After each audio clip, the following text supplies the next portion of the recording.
Hello friends, स्मार्टो systems की GST series में आपका स्वागत है। पिछले सेशन में हमने रिवर्स चार्ज से रिलेटेड बेसिक एंट्रीज़ को कर लिया है। जैसे हमने कैपिटल जो इन्वेस्ट की थी कैश के रूप में उसकी एंट्रीज़ को किया, बैंक बैलेंस का दिखाया हमने बैलेंस। दो परचेज़ की एंट्रियाँ थी, एक हमारी जो एंट्री थी वो इंटरस्टेट थी, एक इंट्रास्टेट थी। इसी तरह से हमने एक यूआरडी डीलर से भी परचेज़ किया था 7,000 रुपये का सामान, जिसमें हमने देखा था कि टैक्स कैलकुलेट नहीं किया गया है बिल पे, लेकिन हमारे पास GSTR 2 में वो शो कर रहा है, लेकिन बैलेंस शीट में 18,000 रुपये शो कर रहा है। ये सब हमने देखा था। एक्चुअल में हम अपनी बैलेंस शीट में 18,350 रुपये लेके आना चाहते हैं, ताकि हमें वहाँ पे जो क्रेडिट अमाउंट है, इनपुट टैक्स का जो क्रेडिट है वो 18,350 रुपये मिले, लेकिन वे जो अभी जो हमें मिल रहा है वो 18,000 रुपये मिल रहा है। तो इसके लिए हमें 3 एंट्रीज़ को करना है। एडजस्टमेंट एंट्रीज है, आप इनपुट टैक्स लाइबिलिटी को बढ़ाने के लिए एक एडजस्टमेंट एंट्री करेंगे। एक आप करने वाले हैं पेमेंट एंट्री, जिससे कि आपने जो यूआरडी डीलर के बेस पे रिस्पॉन्सिबिलिटी ली है पे करने की उसके टैक्स को, तो आप अपने लेवल पे उसको पे करने वाले हैं गवर्नमेंट को। तीसरी एंट्री हम यहाँ पे करने वाले हैं इंक्रीज इनपुट टैक्स क्रेडिट की, क्योंकि अब जब पे कर दिया है हमने टैक्स को और परचेज का टैक्स है वो, तो ज़रूरी है कि उस 350 रुपये का हमें इनपुट टैक्स क्रेडिट भी मिले। लेकिन यूआरडी परचेज है तो हमें अपने आप ही अपने अकाउंट्स में अपनी इनपुट टैक्स क्रेडिट लिमिट को बढ़ाना पड़ेगा। ये 3 एंट्रीज़ के साथ हमारे पास ये है पूरा का पूरा रिवर्स चार्ज मैकेनिज्म के अंडर पूरा एग्जाम्पल कंप्लीट हो जाएगा। तो आइए शुरू करते हैं। सबसे पहली एडजस्टमेंट एंट्री। पिछले सेशन में हमने डिस्प्ले में जाकर देखा था कि हमारे पास स्टैट्यूटरी रिपोर्ट्स में GSTR 2 में यहाँ पे 18,350 रुपये दिखाए गए हैं। मैं यहाँ एंटर करके देख लेता हूँ। 9,000 रुपये आपके पास पहली परचेज़ के, जिसमें SGST और CGST शामिल है। दूसरी परचेज़ में 9,000 रुपये IGST टैक्स के, और तीसरी में 350 रुपये। 18,350 रुपये टोटल टैक्स जो है हमें, ये हमारे पास परचेज़ में हमने पे कर दिया है। अब यदि मैं बैलेंस शीट में देखता हूँ तो हमारे पास वहाँ दिखाया जाता है 18,000 रुपये।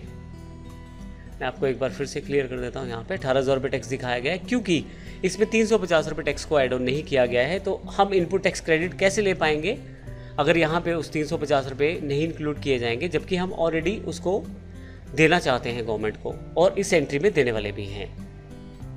तो आइए इसकी एडजस्टमेंट एंट्रीज को सीखते हैं किस प्रकार से हम कर सकते हैं। इसके लिए सबसे पहले हम अकाउंटिंग वाचर्स पे जाएंगे। यहाँ पे सबसे पहले हमें जनरल सेलेक्ट करना है। अब हम यहाँ 3 एंट्रीज यहाँ एडजस्ट करने वाले हैं। सबसे पहले हमें, क्योंकि यह स्टैट्यूटरी एडजस्टमेंट की एंट्री है, तो स्टैट्यूटरी एडजस्टमेंट लेना पड़ेगा। Type of duty tax GST है, क्योंकि हमारी जो टैक्स लाइबिलिटी है वो बढ़ा रहे हैं हम 350 रुपये उसके बिहाफ पे करने वाले हैं। इस कारण हम यहाँ इंक्रीज ऑफ टैक्स लाइबिलिटी करेंगे। List of nature of adjustment, क्योंकि यह परचेज है रिवर्स चार्ज के अंतर्गत, इस कारण हमें यहाँ पे परचेज अंडर रिवर्स चार्ज लेना पड़ेगा। क्योंकि हमने यूआरडी से परचेज किया है अनरजिस्टर्ड डीलर से, तो उसके कारण ही रिवर्स चार्ज मैकेनिज्म के अंतर्गत आने के कारण हमें यह परचेज एंड रिवर्स चार्ज यहाँ से सिलेक्ट करना पड़ेगा। अब आप ऊपर देखेंगे तो used for increase of tax liability additional details में परचेज एंड रिवर्स चार्ज आ गया है। अपनी टैक्स लाइबिलिटीज़ को इंक्रीज करने के लिए हमें यहाँ पे एक लेजर की आवश्यकता है। मैंने पहले से ही बना लिया है tax payable under reverse charge. अगर आपने यह नहीं बनाया है तो बना लीजिए। सिंपल सा लेजर है, मैंने इसको करंट एसेट में बनाया है। बनाने का तरीका पिछले सेशन में, पिछले एग्जाम्पल में हमने बता दिया है, आप उस वीडियो को भी देख के सीख सकते हैं। मैं इसे सिलेक्ट कर लेता हूँ। अब यहाँ पे मुझे उस अमाउंट के साथ अपना यह अकाउंट एडजस्ट करना है जिस अमाउंट को मैंने एडजस्ट करना है यूआरडी डीलर की टैक्स अमाउंट को। 350 रुपये अमाउंट है, मैं यहाँ एंटर कर देता हूँ। CGST यहाँ पे अमाउंट जो है आपके पास 175 रुपये होना चाहिए, क्योंकि जो बिल था वो आपका 175 रुपये दिखा रहा था CGST के लिए। एंटर। और SGST के लिए भी आपको यही अमाउंट देनी है, क्योंकि आप SGST को भी इंक्रीज़ करना चाहते हैं एंट्री को। मैं एंटर करके इसे सेव कर दूंगा। नरेशन अभी मैं खाली छोड़ रहा हूँ, आप नरेशन दे सकते हैं। फाइनली आपने पहली एंट्री की है टैक्स लाइबिलिटीज़ को इंक्रीज़ करने की। मैं इसे येस करके स्टोर कर देता हूँ। अब क्योंकि मैंने अपनी लाइबिलिटी को इंक्रीज़ कर लिया है, मैं इसे पे भी कर सकता हूँ। तो मैं पेमेंट पे जाता हूँ। पेमेंट के लिए सबसे पहले मैं यहाँ डेट चेंज कर लेता हूँ, और जो मेरा डेट है वो 31/7 है, जिस डेट को मुझे पे करना है। अब यहाँ पे सबसे पहले आपको यह जो पेमेंट है यह स्टैट्यूटरी पेमेंट है। आप GST टैक्स पे करना चाहते हैं, तो यहाँ से सबसे पहले मैं इसका टाइप चेंज करने वाला हूँ। वाउचर जो पेमेंट का है स्टैट्यूटरी पेमेंट का वाउचर बनेगा, इससे GST सेलेक्ट कर लेता हूँ। कब से कब तक का टैक्स आपको पे करना है, 1 जुलाई से 31 जुलाई तक का। और यहाँ पे ध्यान रखिएगा, टाइप ऑफ पेमेंट आपका रिसिपिएंट लायबिलिटी है। रिसिपिएंट लायबिलिटी क्यों? क्योंकि आप किसी और के बिहाफ पे क्योंकि आप किसी से सर्विसेज या गुड्स प्राप्त कर रहे हैं और जिससे प्राप्त कर रहे हैं वो यूआरडी डीलर है, उस पर टैक्सेशन नंबर नहीं है। अब आपकी रिस्पॉन्सिबिलिटी है as a recipient of services and goods कि आप उस टैक्स को पे करें। इस कारण से ये जो पेमेंट है आपका 350 रुपये का, ये रिसिपिएंट लायबिलिटी के अंतर्गत ही पे होगा। तो यहाँ रिसिपिएंट लायबिलिटी में चुन लेता हूँ। अकाउंट किससे आप पे करना चाहते हैं, कैश या बैंक में? बैंक से, IDBI बैंक। दोनों अकाउंट जो आपने बनाए थे CGST 175 रुपये से और SGST 175 रुपये से आप यहाँ एंटर कर ले। अब एंटर करते हुए नीचे आ जाता हूँ। आप चाहे तो यहाँ प्रोवाइड डिटेल्स दे सकते हैं GST के लिए, यस कर देता हूँ। यहाँ से मैं कैसे पे करना चाहते हैं वो बता सकते हैं। यहाँ चेक से मान लीजिए पे करते हैं, सारी बेसिक इन्फॉर्मेशन आप भर दें।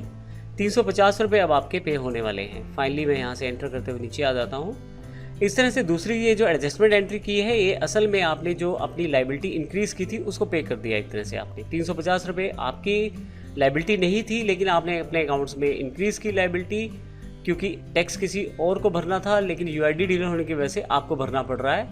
क्योंकि वह यूआरडी डीलर था, इस कारण से आपको भरना पड़ रहा है, क्योंकि आप रजिस्टर्ड डीलर हैं और आप ही उसकी सर्विसेज और गुड्स को प्रयोग करने वाले हैं। इस कारण से आपकी लायबिलिटी है पे करना। तो रिसिपिएंट लायबिलिटी ली हमने और फाइनली इसको यस करके मैं पे कर देता हूँ। अब 2 एंट्रीज हमारी हो चुकी हैं। अब तीसरी एडजस्टमेंट एंट्री है, आप इस अमाउंट जो आपने पे किया है या जो पे करना है आपको, मेरे एग्जाम्पल में पेड है और अगर आप बाद में पेमेंट एंट्री करेंगे तो वो पेबल रहेगा। अब ऐसे केस में आपको इनपुट टैक्स क्रेडिट भी लेना होता है, जो अमाउंट आप परचेज पे देते हैं टैक्स के रूप में। अब यहाँ पे 350 रुपये का मुझे इनपुट टैक्स क्रेडिट भी चाहिए। इसके लिए एक एंट्री और, आपको जनरल में जाएं, स्टैट्यूटरी एडजस्टमेंट पे जाएं। अब यहाँ से आप GST सिलेक्ट कर लें। अब की बार ध्यान रखिएगा, आपको अपना इनपुट टैक्स क्रेडिट इंक्रीज करना है, क्योंकि जो पेमेंट आप पे कर चुके हैं उनको, उस पेमेंट का आप इनपुट टैक्स क्रेडिट भी लेना चाहते हैं। इसलिए मैं अपनी इस अकाउंट को इंक्रीज़ कर लेता हूँ उतने अमाउंट से जो मुझे अपने अकाउंट से एडजस्ट करना है 350 रुपये से। तो मैं यहाँ इंक्रीज़ कर लेता हूँ। ध्यान रखिएगा, परचेज अंडर रिवर्स चार्ज ही है सेक्शन में आएगा, तो ऊपर अमाउंट ऊपर आ गया information used for increase of input tax credit, और नीचे आ रहा है परचेज अंडर रिवर्स चार्ज। असल में आपको अपनी इनपुट टैक्स लायबिलिटी वाली एंट्री को ही रिवर्स करना है। अब उस एंट्री में आपने किया क्या था, tax payable under reverse charge account को डेबिट किया था और बाकी दोनों अकाउंट्स को क्रेडिट किया था। इसमें रिवर्स करेंगे। इसमें हम CGST को डेबिट करेंगे 175 रुपये से, SGST को भी डेबिट करेंगे 175 रुपये से और tax payable under reverse charge को क्रेडिट करेंगे। अब अल्टीमेटली हुआ ये है कि आपके पास जो आपने अपनी इंक्रीज़ करते हुए लायबिलिटी को अमाउंट जो सेटल की थी उसको यहाँ पे एडजस्ट किया गया है इनपुट टैक्स क्रेडिट के साथ। तो फाइनली अब आपके पास इनपुट टैक्स क्रेडिट लिमिट भी बढ़ जाएगी 350 रुपये के हिसाब से, और अब जो आप सेल्स पे टैक्स लेंगे GST, उससे रिकवर कर सकते हैं इन 350 रुपये को भी। अगर आप ये एंट्रीज नहीं करते रिवर्स चार्ज मैकेनिज्म में, तो फिर आपके अकाउंट्स उस अमाउंट को एडजस्ट नहीं कर पाएंगे जो आप यूआरडी डीलर पे परचेज करते हुए कोई गुड्स या सर्विसेज के लिए टैक्स के रूप में देते हैं। तो इस केस में आप यहाँ पे इस अमाउंट को एडजस्ट करने के लिए इनपुट टैक्स क्रेडिट की एंट्री करनी ज़रूरी है। मैं एंटर कर देता हूँ यहाँ पे, फाइनली यस कर देता हूँ। अब हम चलते हैं अपनी बैलेंस शीट पे। यहाँ यदि आप बैलेंस शीट पे एंटर करें और यहाँ पे करंट लाइबिलिटीज़ में आ जाएं तो 18,350 रुपये इस वक्त हमारे पास डेबिट में है। असल में ये 18,350 रुपये वो अमाउंट है जिसको हम इनपुट टैक्स क्रेडिट के रूप में एडजस्ट कर सकते हैं, क्योंकि हम ये परचेज पे कर चुके हैं। अब ये 18,350 रुपये जो हैं हम सेल से जो टैक्स प्राप्त करेंगे उससे एडजस्ट कर सकते हैं।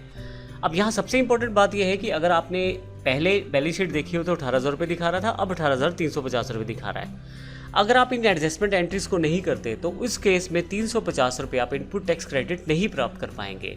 अब यह केवल एग्जांपल के लिए 350 रुपये है, हो सकता है यूआरडी डीलर से आप पर डे कुछ परचेज कर रहे हैं 5,000 से ऊपर की लिमिट का, तो ऐसे केस में हो सकता है टैक्स बहुत ज़्यादा बन जाए, और अगर आप एडजस्टमेंट एंट्रीज नहीं करेंगे तो फिर आप वो टैक्स रिकवर नहीं कर पाएंगे।